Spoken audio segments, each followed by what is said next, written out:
So when you interact with partners, as you describe them in terms of those different dynamics, when they move from the affiliate stage, the like, just do something for us, high five and thank you. Maybe we pay you a little bit or we give you a cool badge or whatever it is. They move towards co-sell.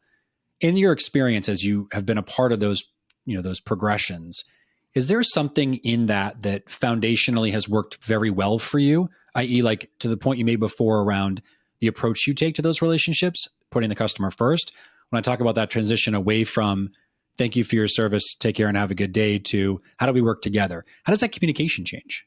Yeah. I think one of the main things that's hard here is like, it's a very different business model to say, I'm going to be an affiliate and I'm going to sell stuff. I'm going to source stuff. And I think it's really hard to be all things to all people. And I think it's even harder to satisfy different metrics that people are going to evaluate you on, right? Like I think, and we struggle with this even today with HubSpot, is we have constituencies in HubSpot. Like I don't have a team that goes to market, cold calls SMBs, books a demo, shows them HubSpot, converts them. And there's other partners that do, and those partners are beloved by certain groups at HubSpot in their organization. What I do have is my sales team is solutions architects. My sales team is enterprise salespeople, and they co-sell and manage these larger scale operations and deals and know how to navigate a buying team, know how to scope and manage a solution, know how to communicate how we're going to manage that change management.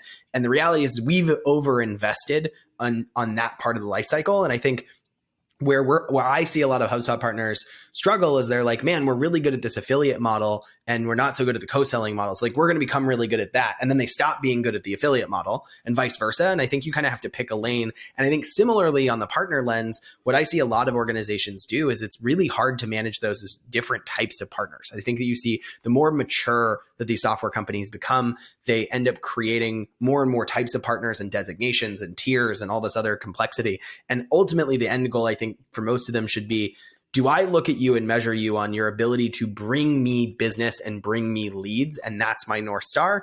Or do I look at you as somebody who's going to help me sell into accounts I can't sell into on my own and retain customers that I wouldn't be able to retain, and create use cases and prove that this is possible to a customer segment that I'm struggling to do that on independently? And I think those are two different types of partner. And I think it's really challenging to try to be both of those. And so we really look at ourselves as really that partner that's more on the upmarket thought leadership. And we don't source a lot of deals. And there's people in the partner organizations we work with that are like, we really wish you'd go out and sell more stuff and be more of an affiliate. And I think that as you see those ecosystems mature, I think if you're internal on the partner side, I'd look at them in two different lenses. And if you're external on service provider or an app provider or whatever else it might be, like, pick a metric that's going to be your North Star and check with the partner team that you're working with that they care about that metric. But figure out how you're going to drive that metric forward and have that be your guiding principle, because ultimately you're going to show up in a spreadsheet and you should also have the relationships. But if you want to win that spreadsheet, you got to know how it's sorted. I love the call out of pick a lane and the call out of the North Star. And I think the thing that resonates with me, even as I think about my conversations with peers and folks across the industry, it's the idea that as you scale, the value conversation becomes more relevant.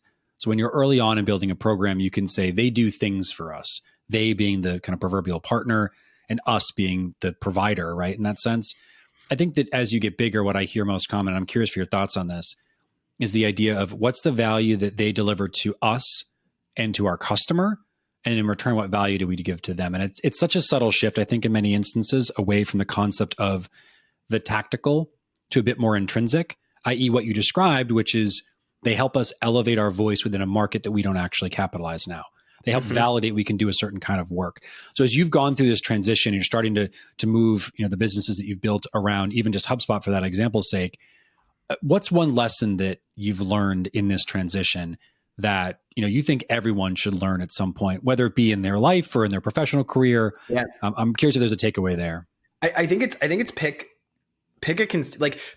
this ties to the North Star concept, but like, pick a constituency, pick who you're going to make happy and pick who's going to love you. Because I can tell you right now that there are corporate sellers and people on the corporate team and people on sort of the business team at HubSpot that are like, man, we think Aptitude 8's awesome. They make this great content. They prove out these use cases. They co-sell. They like work with these bigger customers. And like, we are winning big deals because of them. And that's so awesome. And there's people on the partner team who are like, they don't source that much new business for us. Like they source some, they upgrade a lot of stuff, but like they aren't bringing in logos. And there's other partners that kick ass at that and are so good. And I think you have to kind of pick which constituency you're going to serve and who your advocate's going to be.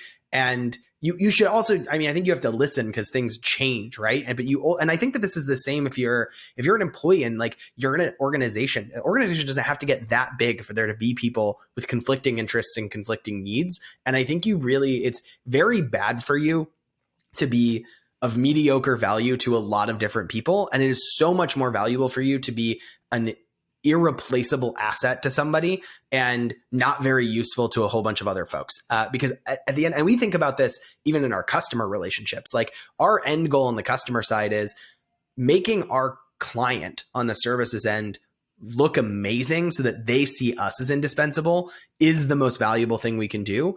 And it's better because you can't have a relationship with a company. You have relationships with people, and make yourself indispensable and a prime shining star to a person. And that is way better for you than like, we're a really good partner in all of these respects and we do okay on all of these metrics versus I have somebody who would fight tooth and nail and bring me into any conversation because they see that I make their life significantly better and make them more successful. Yeah. So invest in people. It's that kind of core ethos there. Yeah. That's such a good call out. All right. I love a little curveball here at the end real quick. What's one thing that, like in your experience, one thing that the business did or your team did that really surprised you in the last, let's say like 24 months that has turned out in a positive way? Something that maybe your initial reaction was like, whoa, what are we doing here? What is happening? And how did you take sort of that experience, turn the corner and drive towards something bigger, greater, whatever it might be in terms of results? I feel like we have so many of those all the time because we're like a young and dynamic organization or something. I think that could be your catchphrase, by the way, right there, to be clear. Young, dynamic. It's just like everything's changing all of the time and like get used to it. It's sort of our mantra. I think something that happened that I was really, really opposed to. So we invested really early in people ops.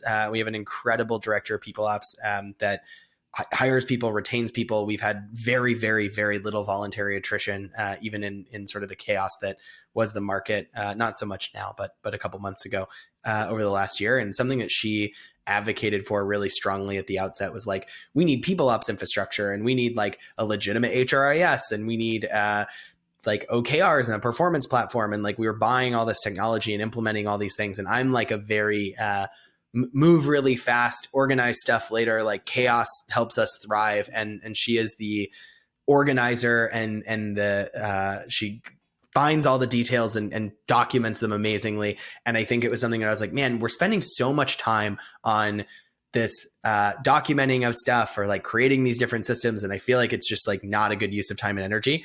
And it is paid off to just such an insane degree that like, as we've grown and scaled and we've added headcount and people are like, wow, these onboarding videos are amazing. Like I'm getting up to speed really quickly. I understand how to use the business systems and tools. And we have incredible data into people and compensation and performance and achievements and all these other things. And I think that's something that I look back on and I'm like, man, I really like pushed back on us spending time and energy here because it just felt like not a priority. And instead, I think it's become something that has really been a cornerstone to what the business has been able to achieve as we have really incredible people infrastructure that make sure that we are on top of all this stuff and support our people as much as we possibly can.